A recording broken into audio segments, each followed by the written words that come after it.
Hey Cecil, so if you were out of the desert heat, man, and you were actually hanging in that nasty, swampy humidity of Florida, what would you do if there was a gator attack? I'll see you later, alligator. After a while, crocodile.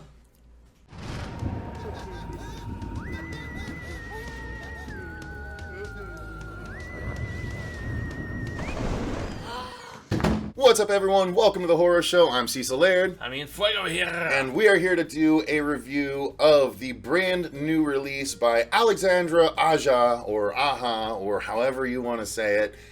And this one is Crawl.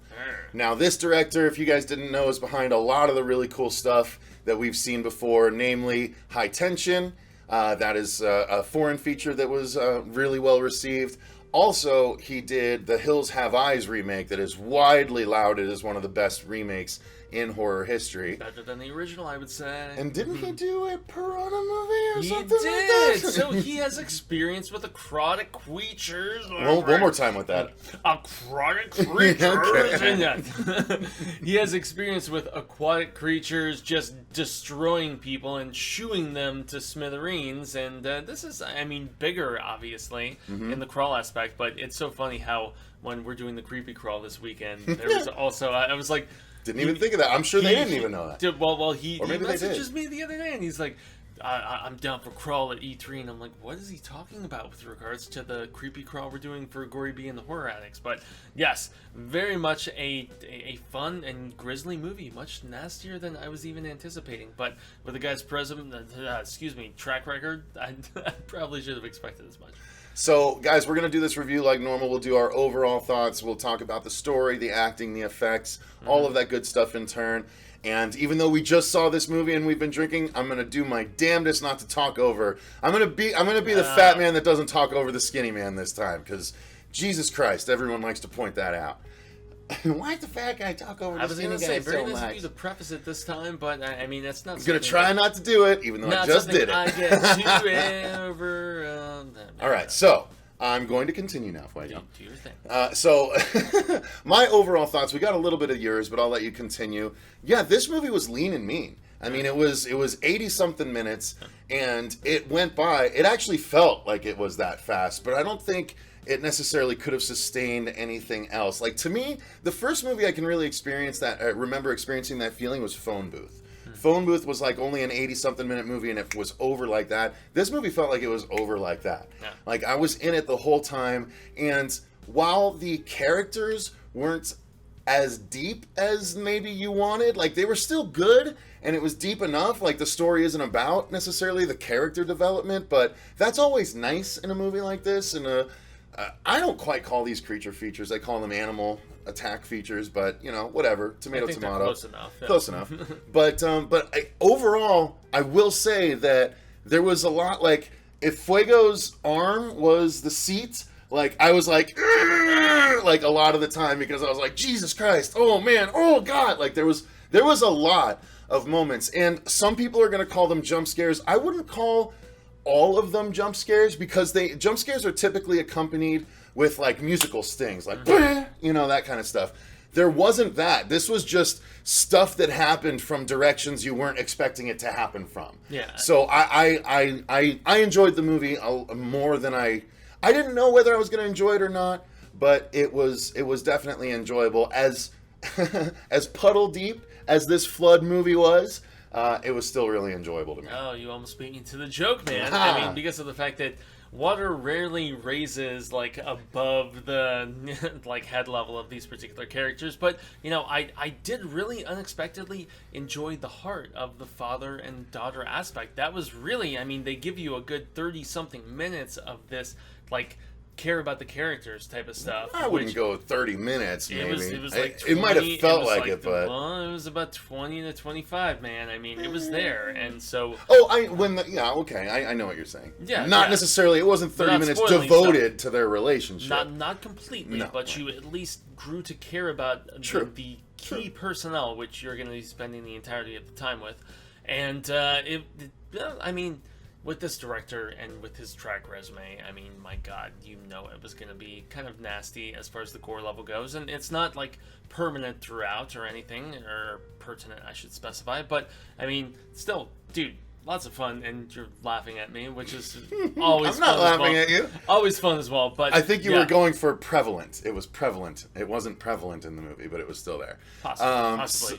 No. But it was, dude, this was a movie that did exceed expectations personally as well, from a production standpoint, from an acting standpoint, and I mean, it's not gonna be like best of the year, but I don't know, unless the back half is pretty boring. That you never know. But it was back half of the year. Okay. Yeah, exactly. Back half of 2019. Man, if it's not so good, you never know. But this was very well executed, and I think that there is a reason why someone like Sam Raimi would put money into producing a feature of this nature. So let's get into the story of it. I mean, it's pretty simple. The main character, of course, happens to be a high-end swimmer, which we didn't know from the trailers. We didn't know from the trailer, Yeah, but that's the setup. That's the setup, so it's not a spoiler. It was a fun twist, though. But as soon as we see it, I'm like, of course she's a swimmer. This guy even nods over to me, and he's just like, of course she's a swimmer. Well, you even said I was thinking the same thing. So, but yeah, so that's the setup. She's a swimmer, and it turns out that she's in the state in Florida when a hurricane is coming, and she gets a call from her sister saying, "Hey, I can't reach Dad. Have you been able to talk to him?" And she said, "No, but he's only 2 hours away, so I'll just go cruise and find out what's going on." And she's like, "No, I don't think you should. There's a big hurricane coming, and it's moving our direction when they thought it was going to pass us and whatever." And she kind of ignores the sister and just decides to go. So she goes, and after a little bit of searching, she ends up going to her childhood home, their family home, and finds him. And I'm not going to go too deep into the story, because what little story is there, I should leave it for them. What little story there is, I should leave it for them to kind of discover. You know what I mean? Yeah, because there's really not much beyond that. I mean, there's a funny irony about the fact that, she's a Florida Gator. That's the university that she goes to, you know? So that's kind of that's the sports fuego, like, going off on me. But and she's an alpha predator too. Yeah, which is shown in her training procedures and stuff like that. So, I mean, I don't know. It's story-wise, it's very simple, and even the father-daughter relationship is nothing we haven't seen before. Right. But I just thought it was so genuinely put together as far as the performance between the two of them, and that's where we'll actually get, in the acting and so on and so forth. That's the thing. She gets to the house, finds her father, and it turns out that he's been attacked in the house's crawl space by a gator. And so I thought the whole movie was going to be them in the crawl space having to get out, hence crawl. Yeah. But that's only about the first half or so. And then, well, maybe a little bit more than that, first 2/3. But then things kind of progress upward as the water starts pouring in. And that's a very good analogy. Yeah. So that's how things progress. And I don't want to spoil it, but it's a fight for survival and escape, while there are numerous alligators surrounding the house and all kinds of good stuff. So, that's the long and short of the story. And so, I mean, again, thin as it was still executed well. And again, very lean and mean. So it went by really fast. And I might not have gotten as attached as I could have to the characters, but they stuck on it long enough, I suppose. So I don't know. Overall, the story was good enough for you? That was solid enough. I mean, despite the, I don't know. I wasn't expecting much as far as like massive cast and development or anything of that nature, but I really did enjoy and appreciate what was going on between the two of them. As I don't know, thin as in hindsight it may have actually just entailed, but whatever. It's cool. So moving into the acting, again, it's such a small cast that there's really only 3 or 4 main people that you deal with throughout the movie, and but everyone does their work. Everyone does their fair share. No one drags the movie down. The main actress is solid enough. Barry Pepper as the father, really good. Loved Barry Pepper as the father. He's been great in so many things that he's done. This is just one of them, going all the way back to the Green Mile as the guard that couldn't stop crying when John Coffey was killed. Yeah. Like, I love this actor. Stephen King references. I love it. So, yeah, I thought the acting was very well accomplished. Specifically, Barry Pepper. The lead was good, too, and the secondary characters were good enough.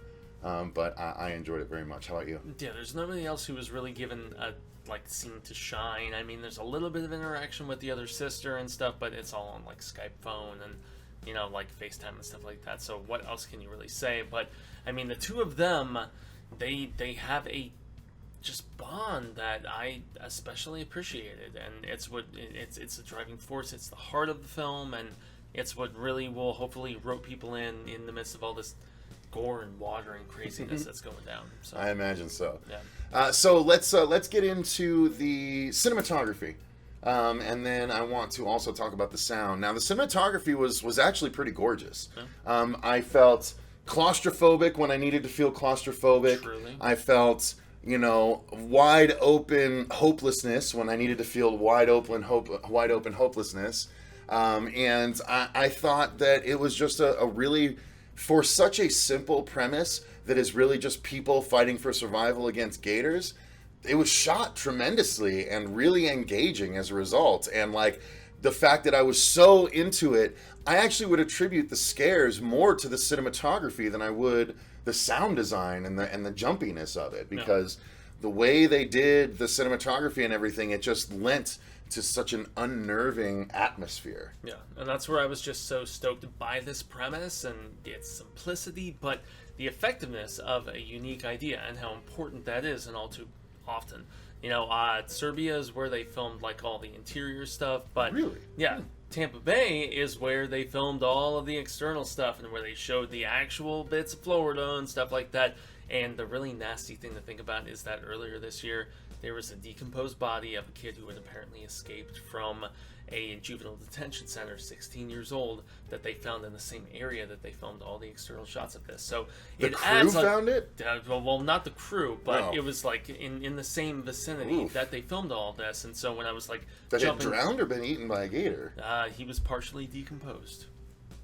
Okay, so that's like not exactly. We don't know if he drowned or if he was eaten by a gator, but either way, it's a bad scenario. Or just how much might have been missing. But I mean, yeah, it's an area that is prone to this sort of like weather nastiness and whatever. And who would live there? I don't know who would live in these places. I would never. Sticky, gators, humidity, hurricanes. My God, we're in the desert. Well, let's talk briefly about the sound design. I thought the sound design was great. I did too. Because they had to make you feel like there were times when the hurricane was raging around you. There were times where it was just raging outside, coming in. And then, of course, there is the sound design of the gators in the actual crawl space as they're trying to slowly, sometimes swiftly, sometimes maneuver their way through the crawl space without alerting the gators that are constantly emitting a... Of course I did that. God damn it. Hang on. Why does it take one tiny fucking step to just pull everything apart? One tiny step. So fucking stupid.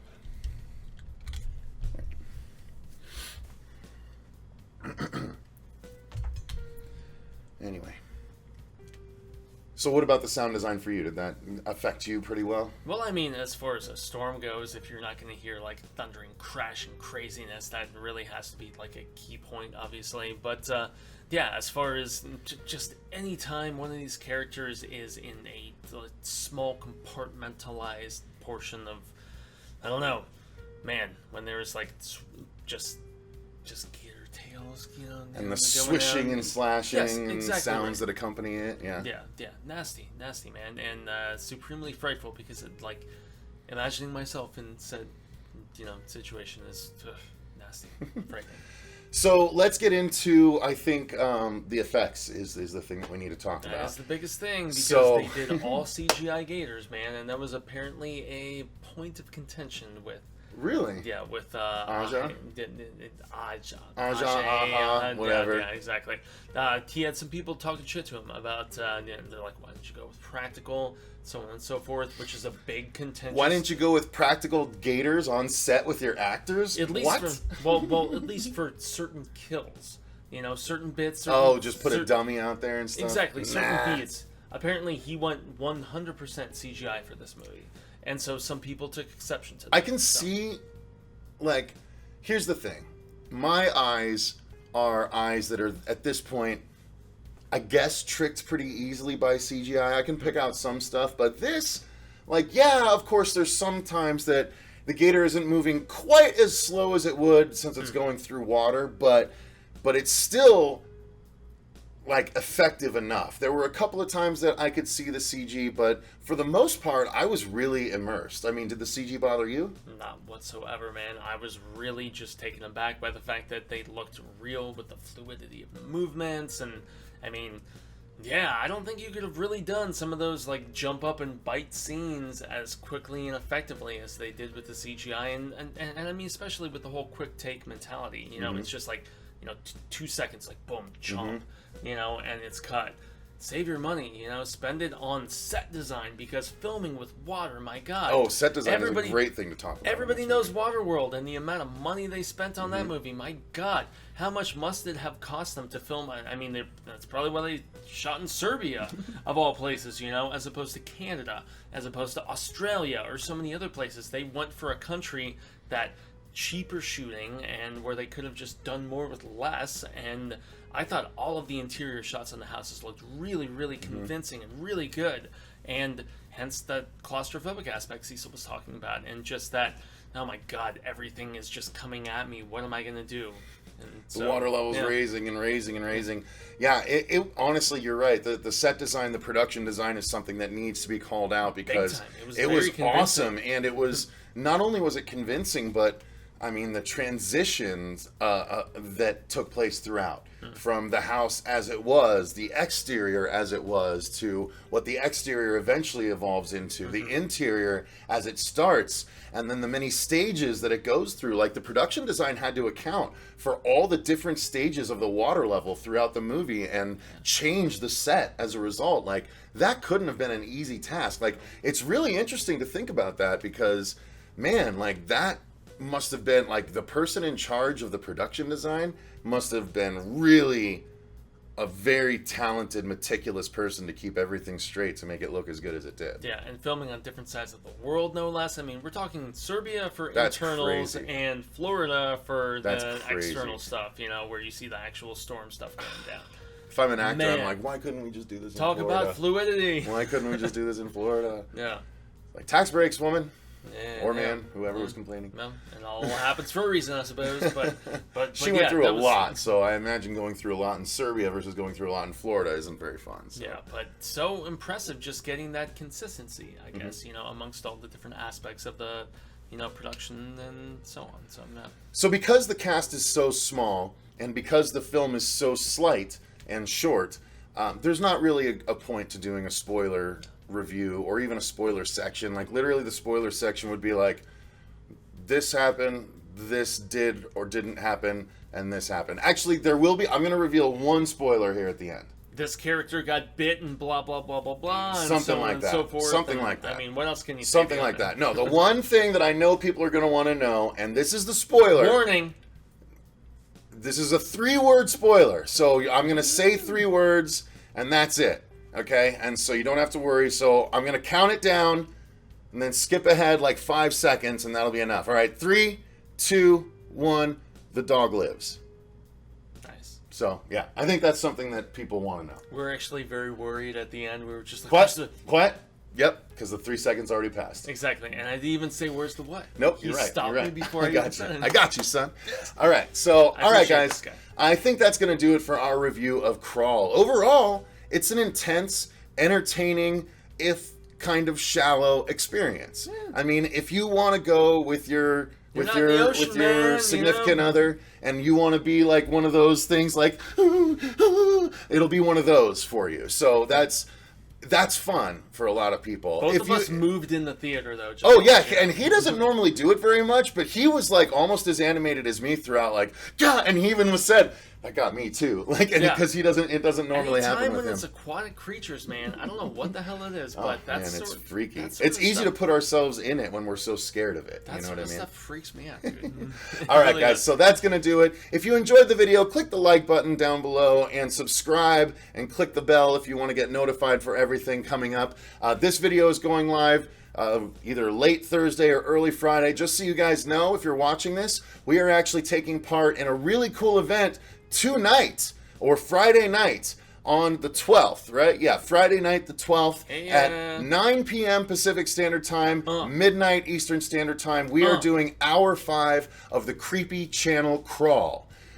Ironically enough, fits in with Crawl. It's a very easy plug. Which is where I got confused. Exactly. At the beginning of the video. So what it is it's a 28-hour-long event where it's like a pub crawl, but it's a horror channel crawl, starting at 5 p.m. on the Horror Addicts channel and going 1 hour to a new channel for the next 28 hours. And ending up on one of the Horror Addicts' secondary channel, the Gory B Movie channel, for hour 28 as a wrap up. So yeah, guys, we are hour 5, and we are going to be talking horror remakes live with Chauncey K. Robinson, the Twisted Girl Next Door, and Luke from Confused Reviews. So we'd love it if you guys stop by. Thank you very much for watching. Until next time, I've been Cecil Laird. Gracias to all our patrons. I've been Jaime Fuego. And remember, stay scared. Of those goddamn